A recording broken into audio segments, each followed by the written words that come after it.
Hello for subscribers and new people. Sickness all over. I might have to make this into two parts because there are some things that I have to do. Somebody's going to come. Somebody's going to come, and I have to give them something. Anyway, it's been a while since I made a video, but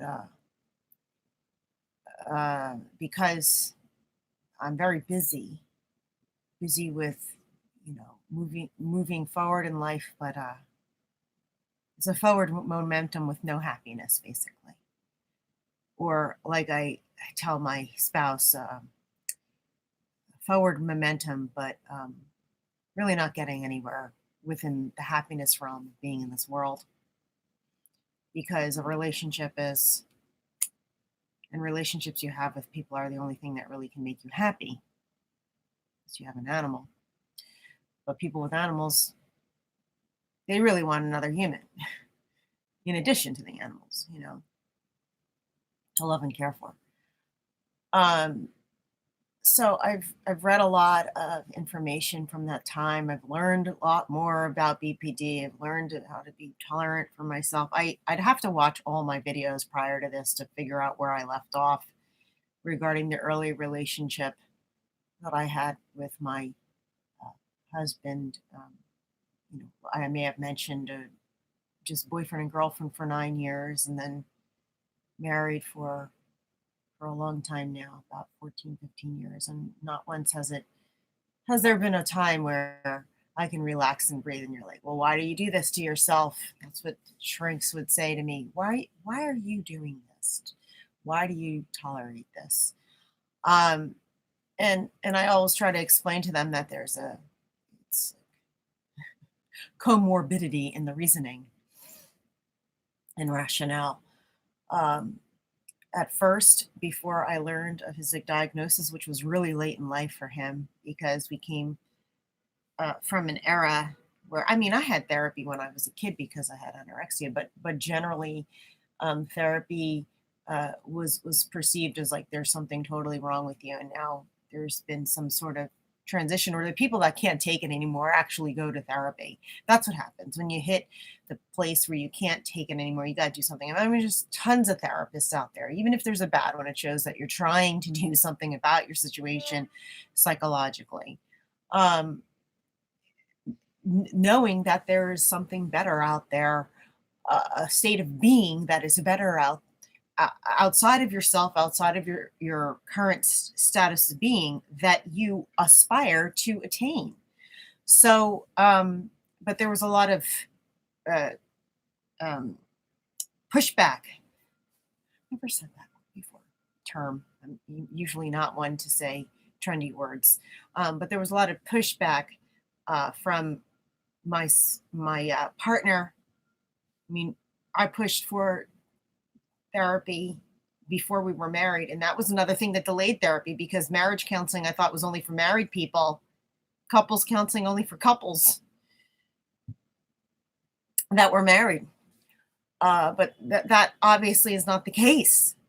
People can go get help when they need help, when they're in a relationship. A relationship is a relationship. So it was like kind of like this vibe of, oh, we're not married, so they're probably not going to see us. This is ridiculous types of thinking. Again, a desperate situation, not knowing what to do. The pushback was that it would be on his record. He was military. And it was always afraid of record. And, I even said to him the other day, not doing something about this early on. They have shrinks in the military. They have shrinks in the military to help you get out, to deal with what's going on. There's a lot of things that go on in the military because a lot of people that are in the military, people that sign up and, with the possibility of their lives ending, are fleeing from problems and issues on the home front. So, that's that. So there was a lot of pushback. And anyway, after many years, this is after we got married. And, they say, I've read, I may have mentioned this before, but people that are in these types of relationships because they're so consuming, it's like you can almost die of consumption, or you got to take care of yourself and all that stuff. And you think that, oh, you're being taken care of because this partner's taking care of you. They will they will do whatever it is to care for you in a surface topical way. you know it's about appearances, a lot of the time in my in my experiences. So it seems like you're being taken care of, but when it comes to emotion, this is what said this a while ago to him. I'm his emotional punching bag. He's not violent towards me. I may have mentioned that he gets violent with himself, and with the tearing at his skin and punching his head, and throwing things, or physically, gesturing towards the air that could be very near me. But interestingly, never touching me, but has everything to do with me and my reactions towards him. Which is my reactions are basically, I'm not tolerating this. I reject this. I reject this behavior. So it's like the person you're dealing with is a shell. And I know there's a book, Walking on Eggshells, which I've read. I've also read Emotional uh, Intelligence, Emotionally Abusive Relationship. I've read the works of partially the works of Gottlieb. I'm working on the workbook by the Yurkovics, um, How We Love, the Five Love Languages, all those things. I've read a lot of it, and I recently gave him the book, which I didn't read. It was for him, Get Me Out of Here, The Recovery by Rachel Ryland. I mean, I'd like, he's going to give me an update. He's telling me about the book so far. He's about 1/5 of the way through. It'd be very interesting to see this person's perspective of the Get Me Out of Here, because, one of the first things with his diagnosis, which was a hospitalization, was my feeling was, he's been suffering for so long. So in turn, I'm suffering. And related to that, another top concept is okay, so why are you with him? Blah, blah, blah, blah.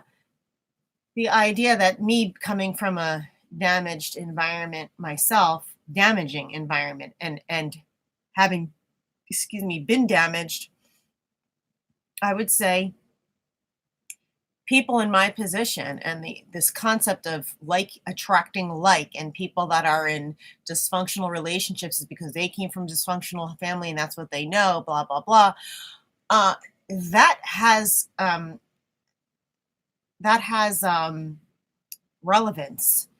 And the relevance is in that, I would say, for myself, is that I don't have the awareness to be on the lookout for these types of red flags, as they call, and that it's not just something that could be easily overcome. This is not what it is. That's why this person appears, and they appear whole, but they're just a shell.